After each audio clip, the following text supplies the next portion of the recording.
It's a 1931 Ford Model A Roadster, 5-window coupe. So we got original body with fiberglass fenders, and it's got a 406 in it, and turbo 400 with 373 gears. And the car was built in Chilliwack, apparently, and I bought it from Terrace.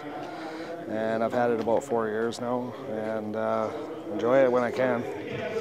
So this is something you started doing with your dad and your uncle, working on old cars and restoring stuff? Yeah.